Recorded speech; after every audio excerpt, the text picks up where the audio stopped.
Assalamu alaikum wa rahmatullahi wa barakatuh. Brothers and sisters, welcome to Nanmma Faith and Family, Ramadan Session 2, How the Quran and Hadith were compiled. Our speaker today will be Brother Luqman Tayyil from DFWMM. My name is Farhan Shah from MMNJ. Inshallah, today I will be serving as your moderator. Before starting the session, there is an announcement.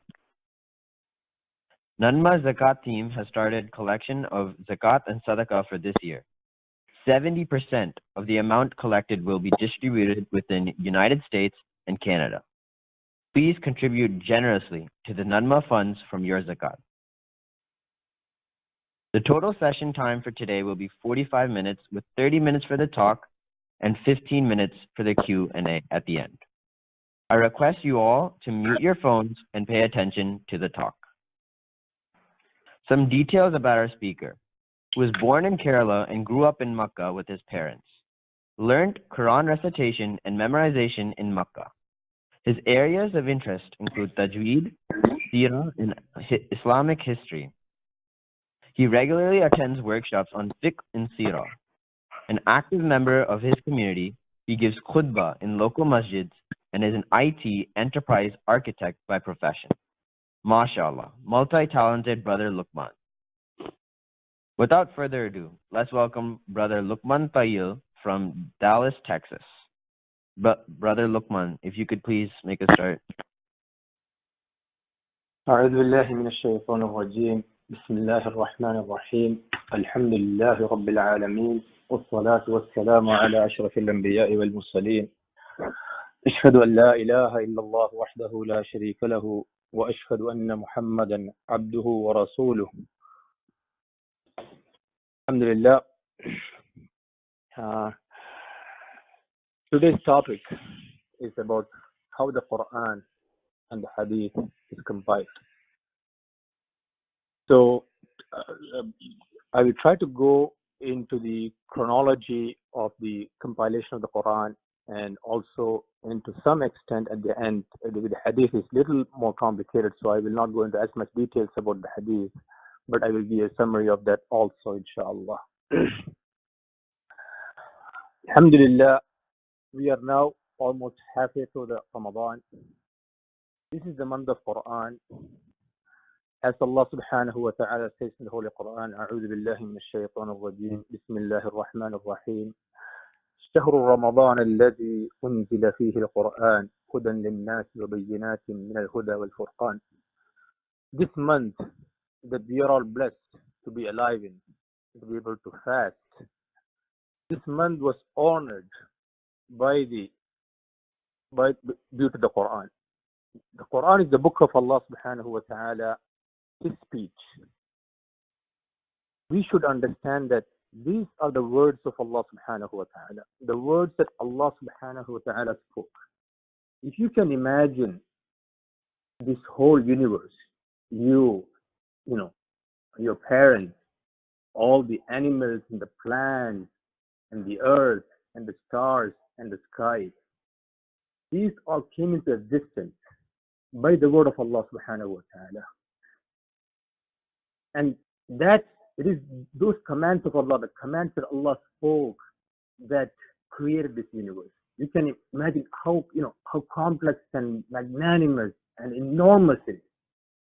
And the same Allah subhanahu wa ta'ala, our creator, our sustainer, the most majestic, He spoke those words, and those words are what has been given to us. So imagine we as the recipient of those words, how lucky and how blessed we are.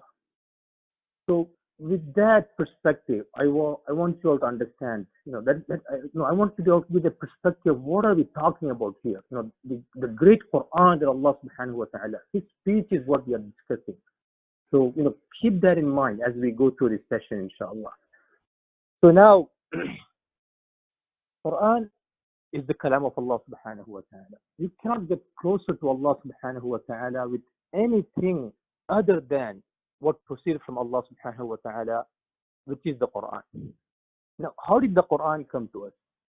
Allah subhanahu wa ta'ala, He says, أعوذ بالله من الشيطان الرجيم بسم الله الرحمن الرحيم حامين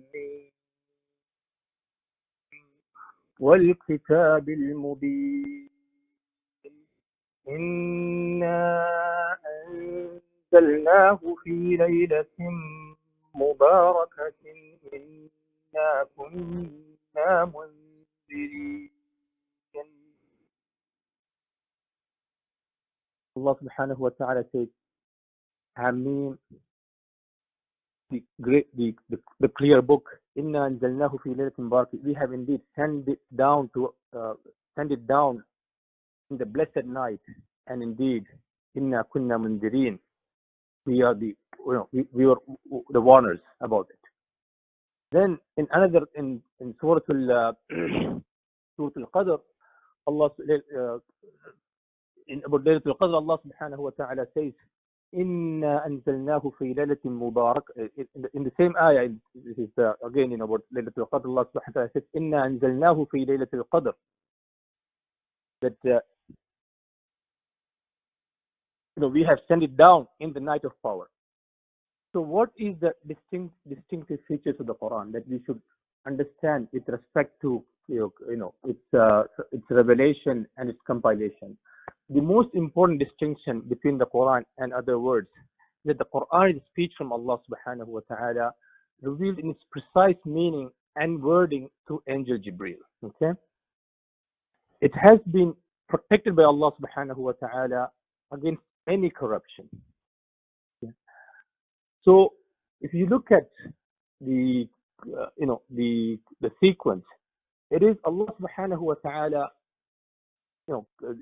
he sent it from Lawhul Mahfuz. When Allah subhanahu wa ta'ala says we have sent it down, in the previous ayah that I referred to, Allah subhanahu wa ta'ala is talking about sending it down from Lawhul Mahfuz, the well-preserved tablet, the lowest heaven in Bayt al-Izzah of this world.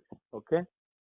And so from the heavens to the earth, it has been sent through over a period of 23 years during the time of Rasul sallallahu alayhi wa sallam's risala, of his prophethood. And the first of that revelation came in Laylatul Qadr through Angel Jibreel. Okay? So the Quran was revealed over a period of 23 years. So it didn't come down to us as a book. And there are reasons for this. Okay? Some of the reasons given are that it came down in stages to strengthen the heart of Rasul sallallahu alaihi wasallam by addressing him continuously, and also depending on the need or an incident. For instance, one of the Sahabiya, Khawla radiallahu anha, she complained about her husband, and then Allah subhanahu wa ta'ala revealed, قَدْ سَمِعَ اللَّهُ قَوْلَ الَّتِي تُجَادِلُكَ. So that about the person who is complaining about her husband. Okay, and then in another instance, the kuffar of Quraysh, they came to Rasul sallallahu alayhi wa sallam and asked, our gods, they have lineage. Tell us about the lineage of your God. And Allah subhanahu wa ta'ala revealed Surah Al-Ikhlas, قُلْ هُوَ اللَّهُ أَحَدٌ اللَّهُ الصَّمَدُ لَمْ يَلِدْ وَلَمْ يُولَدْ وَلَمْ يَكُنْ لَهُ كُفُوًا أَحَدٌ. Say, Allah is the one, Allah the Eternal.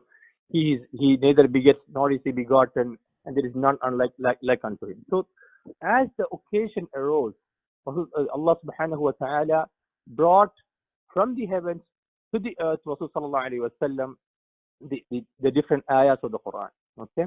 The other reason given is that to Allah subhanahu wa ta'ala, he taught us through his Prophet sallallahu alayhi wa sallam, he taught us his deen, and he implemented and he gave us laws, and the laws were done in a gradual basis. So as the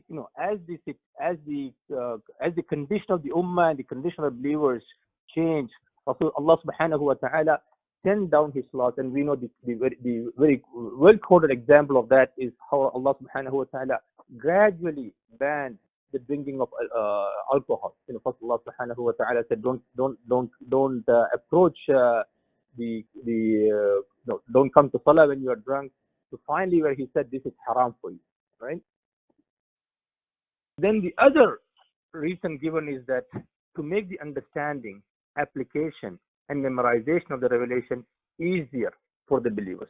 So you can see that when it is given in portions, then the effort of memorizing is easier. So as opposed to an entire book sent down. Imagine 6,000 or so verses sent down in one sitting, and then how much time it would take. Whereas this one is sent down in pieces, it is understood, it's applied, and it is memorized by the Sahaba radiallahu anhum. And then so let's look at how was the Quran collected. So the Quran was collected through both memorization, through multiple ways. One of them was by memorization. So Rasul sallallahu alaihi wasallam, he himself memorized the Quran. So Allah subhanahu wa ta'ala sent to him, and he himself committed to memory. As soon as Angel Jibreel revealed it to him, he himself committed to memory. The other one was that Prophet sallallahu alaihi wasallam declared the revelation and instructed his companions to memorize it. So memorization of the Quran was a very, as a great thing that Rasul sallallahu alaihi wasallam he emphasized to the Sahaba. And the most one of the most common quoted hadith for us to learn and memorize the Quran is found in the hadith of Uthman radiallahu anhu, when he said, "خيركم من تعلم القرآن وعلمه." The most superior or the best of you among the Muslims are those who learn the Quran and teach it, as narrated in Sahih al-Bukhari. So you can see the Sahaba radiallahu anhum, lot of them memorize the Quran. Some of them memorize the Quran in its entirety, others memorize portions of it. So this is something that was a very common habit among the companions of Rasulullah sallallahu alaihi wasallam. So that is, so you can see from Rasulullah sallallahu alaihi wasallam, the Sahaba, now it is memorized in the hearts of the Sahaba. The other one is Rasulullah sallallahu alaihi wasallam, he would ask the Sahaba to write the revelation. So as soon as the revelation came, he would call one of his scribes and he would dictate it to him. And one of the most common companions that we hear of is Zayd bin Thabit, and you will hear his name in the speech many times because he's one of the persons at the end who is tasked with the compilation of the whole Quran. So Bukhari mentions that narrated by Al-Bara that there was revealed, not equal are those who sit at home and those who fight in the cause of Allah subhanahu wa ta'ala in Surah 4, ayah number 95. So when this ayah came, Al-Bara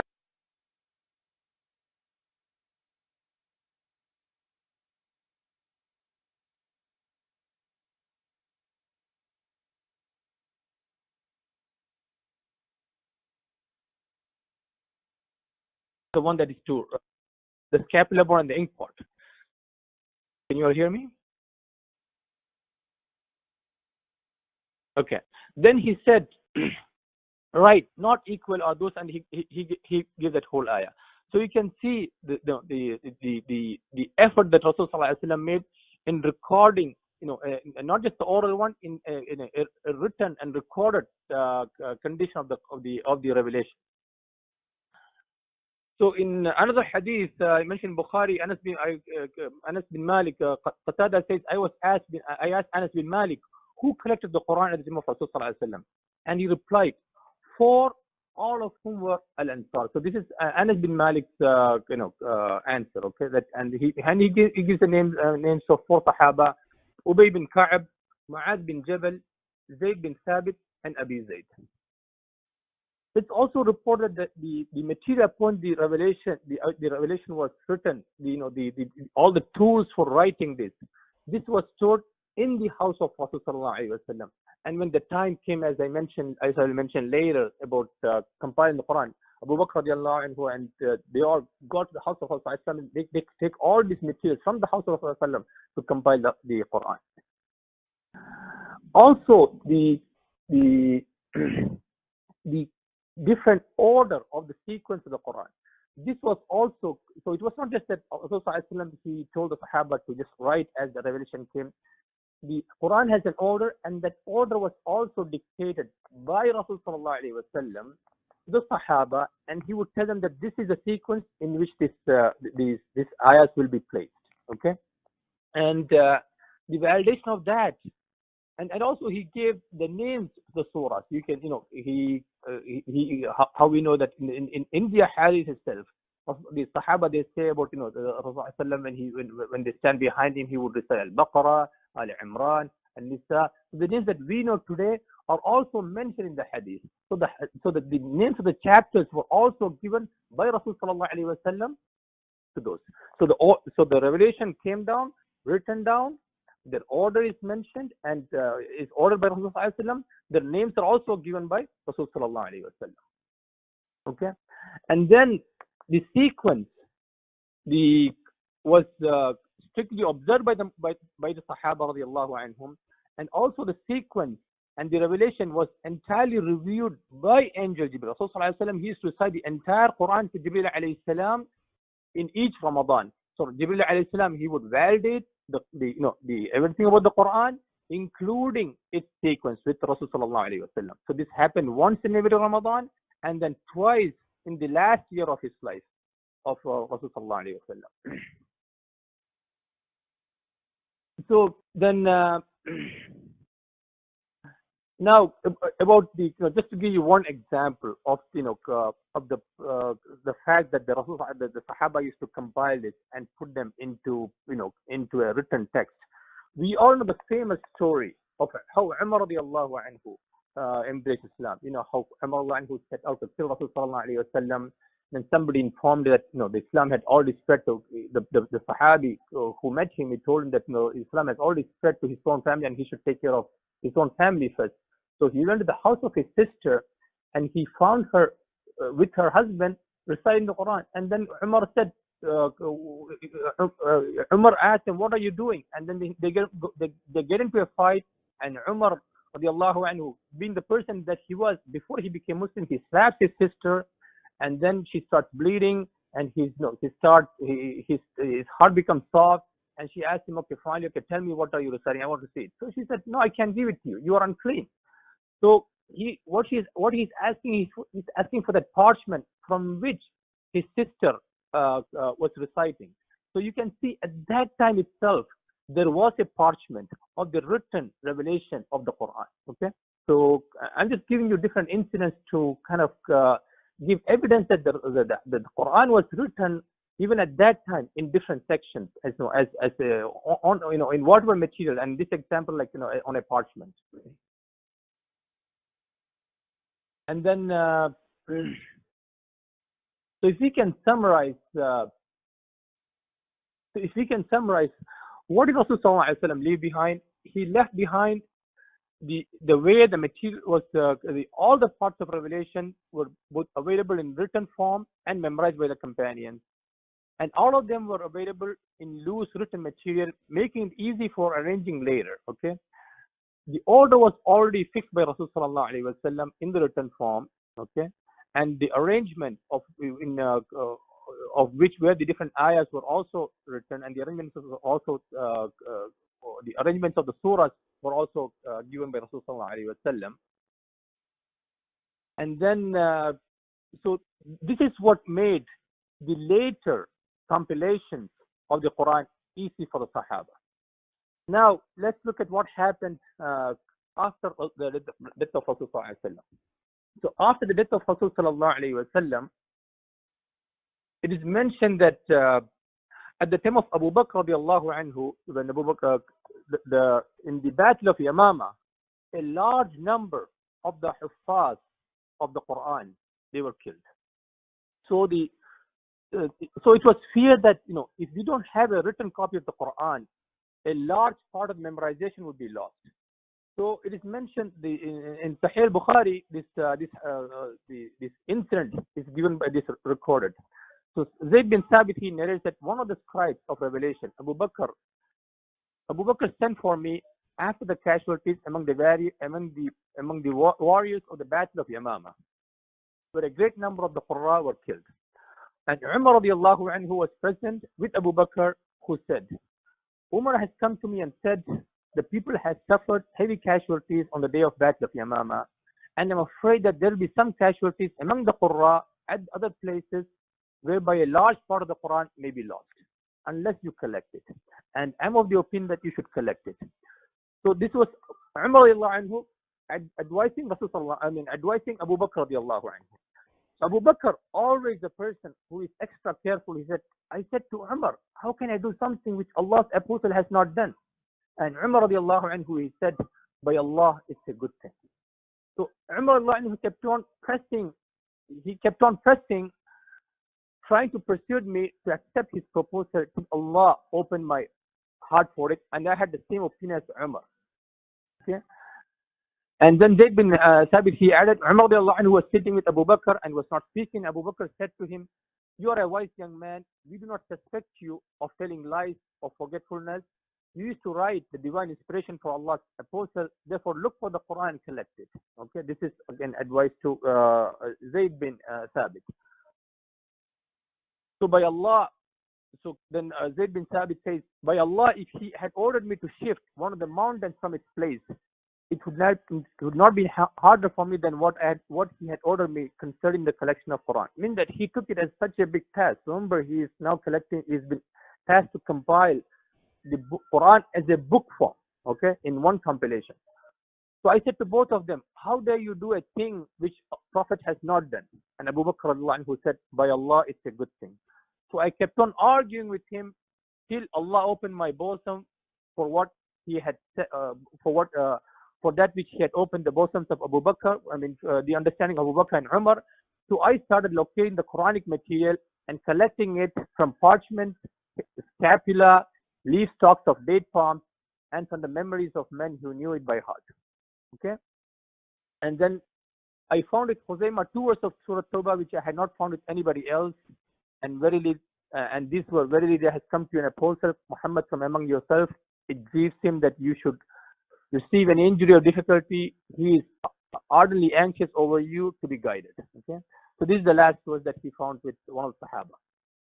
And then, so the manuscript on which the Quran was collected remained. So Zayd bin Thabit, he collected this manuscript, the entire compilation of the Quran, and he gave it to Abu Bakr radiallahu anhu. So now we have the entire text as one book. Okay, this is the first time it was compiled as one book, and it was left with Abu Bakr radiallahu anhu. And then he says that so this manuscript on which was collected remained with Abu Bakr radiallahu anhu till Allah took him. And then with Umar radiallahu anhu till Allah took him. And finally it remained with Hafsa, Umar's daughter, radiallahu anhum ajma'in. So this is the hadith that mentioned Bukhari about the compilation of the Quran. So you can see that, as soon as, unlike other books, if you look to the book of, the Christians and the Jews, the collection was done way after. And in this case, the Quran, while the Sahaba are still living, as they learn from Rasulullah, as they record from Rasulullah, in their presence, the Quran is collected with so many witnesses. All right. And then, so we can, from this, we can, we can affirm the authenticity. This is just from a purely academic perspective. And then, of course, Allah subhanahu wa ta'ala, he says in the Quran, he assures that he will protect the Quran, and he says, Inna nahnu nazzalna dhikra wa inna lahu lahafidun. It is indeed we have sent the book, that we have sent the dhikr, and we are the ones who are going to guard it. Okay? And then after Abu Bakr radiallahu anhu, during the time of, this stayed like that during the time of Abu Bakr and Umar, and during the time of Uthman, when the Islamic empire had spread to many parts of the world. Okay, and not about the text, but there was some dispute about the correct manner of reciting the Quran. So at that time, so to avoid confusion, what Uthman radiallahu anhu did was that he borrowed the Suhuf, which is this Mus'haf, which was with Hafsa radiallahu anha, the daughter of Umar, which he received from Umar radiallahu anhu, who received it from Abu Bakr, as compiled by Zayd bin Thabit that I had mentioned. He took this one, and again he called Zayd bin Thabit, the one who compiled first, and he told him to rewrite the script. Okay, and he sent it to different centers of Muslims to Mecca, to Kufa, to Baghdad, and to different places. Okay. So if we can summarize, as we're running late, I need to get the hadith also. If we can summarize the chronology. So in the around year 610, the revelations comes to Rasul sallallahu alaihi wasallam. Then around and then in the years, so first time is 610. Then in the years 610 to 632 almost, Muhammad the revelation continues to Rasul sallallahu alaihi wasallam in Mecca and Medina, and this is transmitted to the Sahaba radiallahu anhum. Then in the year 630, Rasul sallallahu alaihi wasallam departs this world, and the complete revelation is left in the hearts and of his companions and on various written materials. And in the year 632 to 634, Abu Bakr radiallahu anhu is caliphate, and during the time of in the year 633 is when the Battle of Yamama took place, and he instructs Zayd bin Thabit to compile the first Mus'haf, and then first Mus'haf means as a compilation. And then in the year 634 to 644 is during the time of Umar's caliphate. This Suhuf remains with Umar, and then when he dies, he gives it to his daughter. And in the year 644 to 656 is Uthman radiallahu anhu's caliphate, and this Suhuf remains with Hafsa. Then in the year 653, Uthman instructs Zayd bin Thabit to collect all the Suhuf, this Suhuf, and he makes multiple copies of it, and he sends it to the different place of the Islamic Empire. And then of course the scholars, from those copies they made additional copies, and that's what we have today. And if you take any copy of the Quran today and to any copy in any other part of the world, you will see the exact same words, same ayah, same order, same surah. And of course, this is the miracle of the Quran and the promise of Allah subhanahu wa ta'ala that He will preserve his book till the end of time. And then now let's come to the hadith of Rasul sallallahu alaihi wasallam. First, what is hadith? Al-Allama Al-Sayyid Sulaiman Al-Nadwi rahmatullah alayhi, he says that hadith refers to every incident that is attributed to Rasul sallallahu alaihi wasallam, even if it is done only once in his life, even if it was narrated for him, even by one person. Okay? So Allah subhanahu wa ta'ala, the importance of hadith. Allah subhanahu wa ta'ala did not just send us a book, He also sent us a messenger to explain to us this book and its instructions. As Allah subhanahu wa ta'ala says in the Holy Quran, وَأَنزَلْنَا إِلَيْكَ الذِّكْرَ لِتُبَيِّنَ لِلنَّاسِ مَا نُزِّلَ إِلَيْهِمْ وَلَعَلَّهُمْ يَتَفَكَّرُونَ. And we have sent to you, O Muhammad, the dhikr, the reminder, the advice, that is the Holy Quran, that you may explain clearly to men what is sent down to them, that they may give it thought. Okay, so they may, they may think about it. So Allah subhanahu wa ta'ala, He gave us two sources, the Quran and His messenger. So if you look at the Quran gives very general instructions. So who tells us about those details? Those details are explained to us by Rasul sallallahu alaihi wasallam, by way of his statement, by way of his action, by way of his approval, by way of his appearance. So for us, for the complete deen, we need the Quran and the Sunnah. The Sunnah comes to us through the hadith of Rasul sallallahu alaihi wasallam. Okay? I'll give you an example. Allah subhanahu wa ta'ala, He tells us that we should pray. But how to pray? That is described by Rasul sallallahu alaihi wasallam. Okay? That comes to us as recorded in many hadiths. For example, what are the timings of prayer? The Quran doesn't say, those when does the prayer start, when does the prayer end. This was shown to us when Allah subhanahu wa ta'ala prescribed the prayer. Jibreel alayhi salam came to Rasul sallallahu alaihi wasallam, and he prayed at the beginning and the end. Okay, for each salah, to explain to Rasul sallallahu alaihi wasallam. He showed him how to pray. Okay, and this was transmitted from Rasul sallallahu alaihi wasallam to us.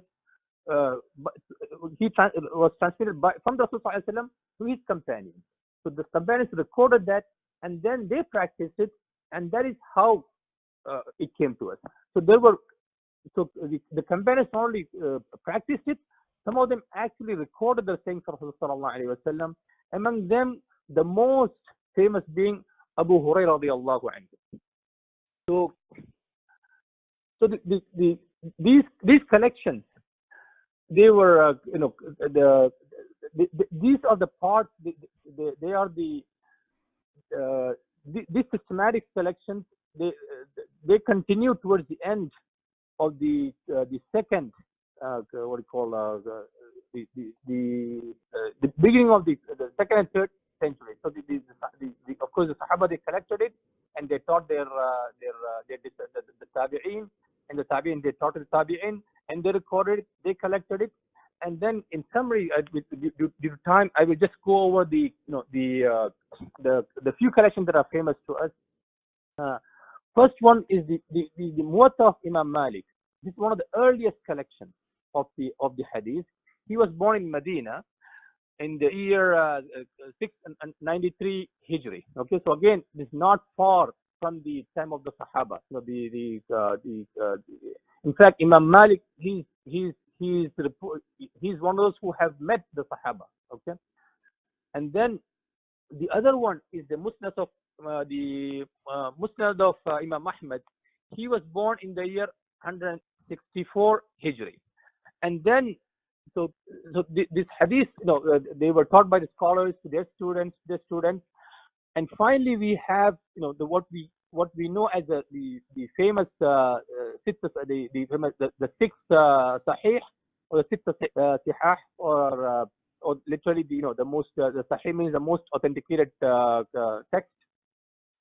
These are the Sahih of Imam Bukhari, and he was born in the year 194 Hijri, and the Sahih of Imam Muslim in the year 204. He was born 204. The Sunan of Abu Dawud, he was born in 202. The Sunan of Imam Tirmidhi, he was born in the year 209 Hijri. Sunan of An-Nasa'i, he was born in the year 214 Hijri. The Sunan of Ibn Majah, he was born in the year 209 Hijri. All of these six are accepted by scholars as the sixth most reliable collection. Without getting into details, okay, it should be pointed out that each of the six uses different tests for rigorous authentication. Okay, so the authentication of the hadith, this is one of the important aspects.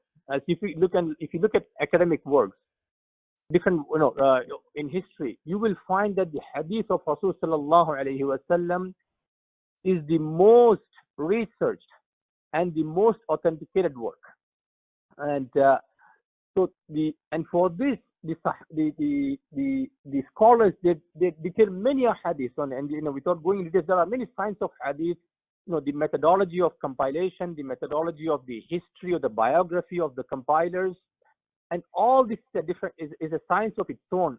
And I don't have time to go into all the details, but the books have been written not just about the hadith, just about the science of compilation of the hadith of Rasulullah sallallahu alaihi wasallam. And I'll give you two incidents that one of which you may be familiar, which is when Imam Bukhari, he traveled far to one person to collect the hadith, and this person, he was calling his horse, and and to call his horse, he showed him an empty basket, and to bring the horse to him. And when Imam Bukhari, he saw that, he said he's calling his horse by showing an empty basket to kind of fool the horse. So how can I take the hadith from this person who is fooling his animal, even though it's a minor matter? But he went to that level of what do you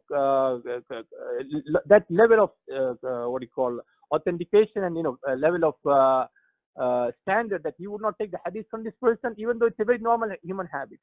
Another incident that I will tell you is Imam Abu Dawud. He was asked, he did not report, and even though his father was a narrator, or was someone who learned hadith and transmitted it, he was asked, why didn't you take hadith from your father?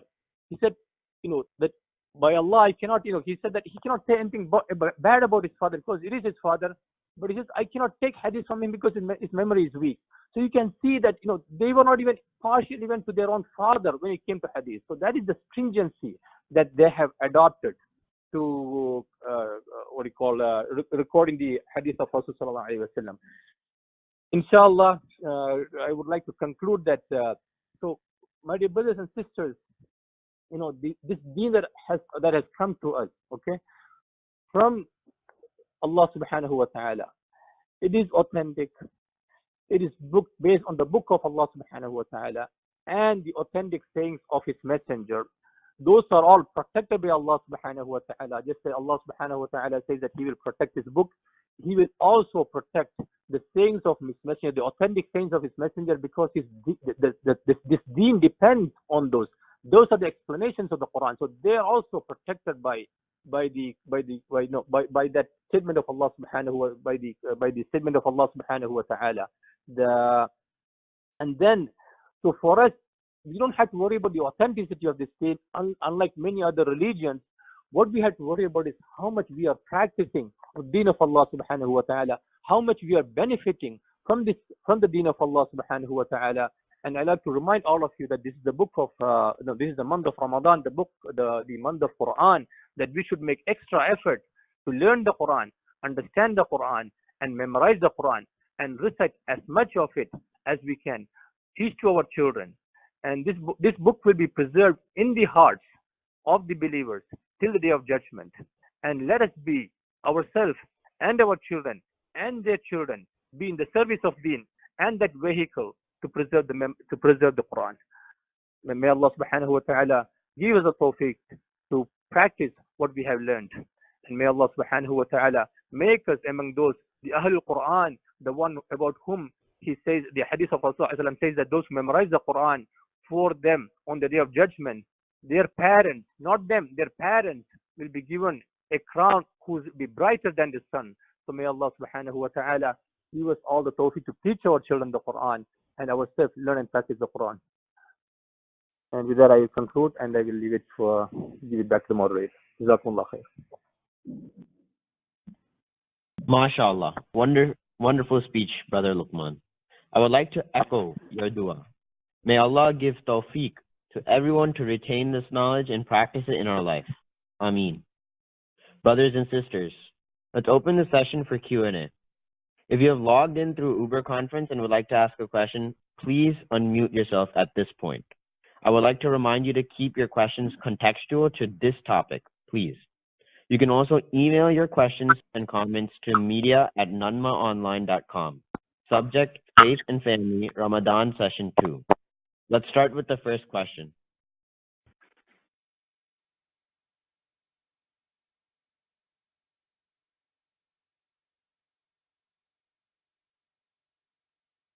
Any questions?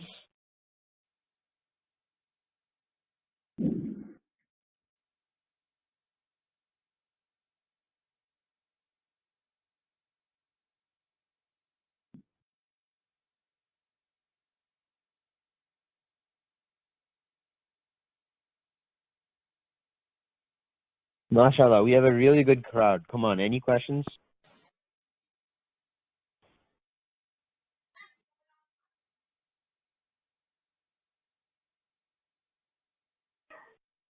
Yeah, I have a question. Okay. Go ahead. When we hear about Quran, we hear about Makki and Madani and all that, these terms. Brother Luqman, can you explain the difference between them and what it is for the general crowd? Yeah. First, I'd like to put a disclaimer that I'm not a scholar and I'm just an ordinary person, so I will tell you what I know. Okay. The Makki and Madani usually refers to those surahs that were revealed, or major portions of those were revealed in Mecca, or so those are called the Makki surahs, and the Madani surahs are those which major portions of which were revealed in Medina. And the distinguishing factors of the Mecca surahs were in Mecca. Remember, the Sahaba radiallahu anhum, they were a very small number. And at that time, the significance was that the faith should get in the heart of the person. So most of the ayahs were revealed. Most of the ayahs were about the Tawheed, the Day of Judgment, the Jannah and Jahannam, and so and sometimes about the earlier the earlier peoples, how they were punished for not obeying the messenger or accepting the deen of Allah subhanahu wa ta'ala. Whereas later revelations were about the ahkam, about the battles and about the different incidents that came, to the Muslims. For instance, about the it is understood that the 5 pillars, the shahada and the salah, were revealed. Those 2 ahkam came in Mecca. Okay, of course, the believe in Allah, to believe in Allah and His Messenger was the first part of Islam, and then the ahkam of salah came in Isra and Mi'raj, and then then we were ordered to before they used to do 5. They used to pray, but they used to pray only in the during what you call twice. But then the 5-time prayer came in Mecca, and then that how it should be prayed, what the timings, all that was revealed in Mecca. And the Sawm, the Zakat, and the Hajj was revealed in Medina. The orders about the alcohol, the orders about marriage, about inheritance, how to fight, the rules regarding battles, all those were revealed in Medina. So in general, you can say the Mecca surahs were about faith, and the Medina surahs were about ahkam. So that's just a high level stuff. I hope that Jazakallah khair. Thank you for answering that, Brother Luqman. Any other questions? Wait.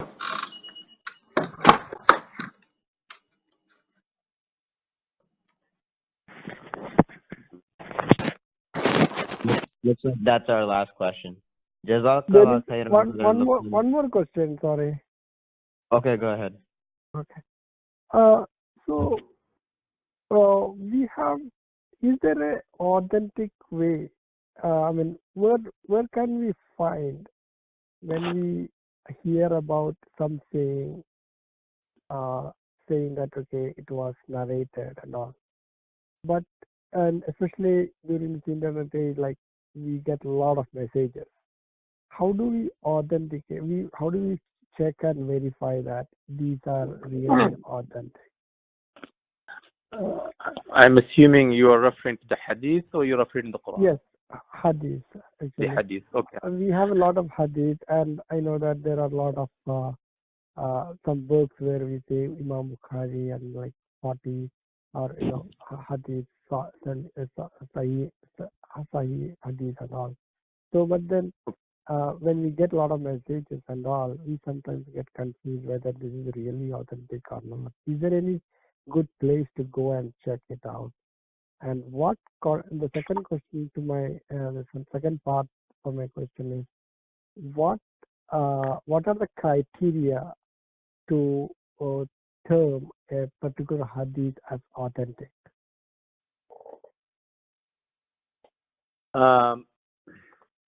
So regarding your first question, how do we verify that a hadith? You get that narrated by Abu Huraira or narrated by Abdullah bin Umar, and those I think that's what you're referring to. So any of the hadith that you're referring to. So typically when somebody narrates something, nowadays it's the hadith, we just get the final text and the final portions of it, right? So the hadith has been said by Rasul sallallahu alaihi wasallam and or acted upon by him, and then it's been recorded by his companions, and then they taught their students, and then those were the tabi'een, and then they were taught to later generations, and of course those later became the scholars of hadith, and then finally this recorded in books like Muwatta bin Malik or Sunan Imam Ahmad, and then the books of the 6 books of hadith that I mentioned earlier, Bukhari, Muslim, and Abu Dawud, those 6 books. So those scholars, the 6 books of hadith, and there are others also. These are the ones that are commonly noted.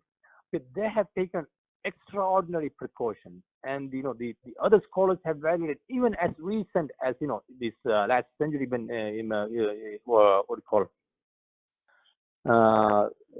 Albani, one of the latest scholars of our recent times. Even he went doubly checking, and so this is not something that somebody just wrote in the time of a king and then to please somebody or to please his sheikh or to please his father.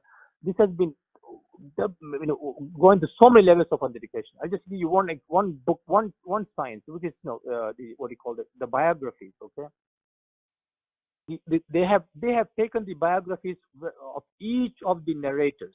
Okay, and then they have checked, did this person live in the time of this person from whom he heard it? Was this person a person of what about his moral values, moral characters? So they have gone. What about his memory power? So, was he a forgetful person? Was he a person who had difficulty in remembering? So all these have been authenticated, and that is how it has come to us. So from that perspective, somebody says that if you can validate that hadith to a source like the 6 books of hadith or one of the authentic books of hadith, then you can pretty much rely on it. So if you get in WhatsApp narrated by, and it doesn't say a source, then you can question this person, where did you get this one? So then he has to give you a source. Okay, I heard this, this is mentioned in Sunan Imam Ahmad, or in the book of one of the Imam Bukhari or Imam Muslim, Sahih Bukhari, Sahih Muslim, or one of the Bayhaqi or any of the other scholars. So that person has to record that. And there are, if you want yourself check, these books are available in the library. Some of them are available online. You can check that. And so I hope that answers your first question. And what is your second question? I forgot. Second question is about before hadith is added to an authentic book, what is the criteria used actually to make it like an authentic? Yeah. Yeah, the criteria is, for example, the basic thing I know is something like if from the lower end, somebody narrates a hadith, it should go all the way back to Rasul Sallallahu Alaihi Wasallam, and there should not be any break in between. Correct. Somebody says that, right? Okay, something like yes. that. Okay. Correct. Mm-hmm. The chain of narration. So so in the chain of narrations that were recorded in the major books of hadith that I mentioned, they have the chain. So you and I, we get a very summary version, okay, which we get what is called the matan or the text. Okay, we don't look at what is called the isnad or the chain. That, in fact, if you look at the books of hadith, the bulk of the hadith is the chain, which says, I got it from, Imam Bukhari says, I learned from this scholar, who learned from this scholar, who learned from this scholar. It goes all the way to a sahabi to Rasul Sallallahu Alaihi Wasallam. Okay, so so if they don't have that chain, so this has already been, that chain is one of the important criteria. The chain and the authentication of the chain is one of the big parts of authenticating the hadith. And the second, of course, the other part is, of course, authenticating the text of the hadith. Does it contradict, first, does it contradict the Quran? Second, does it contradict other hadith that have also been reported? Because, hadith is not just, it's like one statement and that's it. There are other hadiths also reported by others. So they corroborate whether one hadith contradicts another hadith. So all these are the different rules of authenticating the hadith. So we can, those rigorous research have been done and recorded in the books of hadith and the books of science of hadith. Okay, I hope that answers the question. Yes, definitely.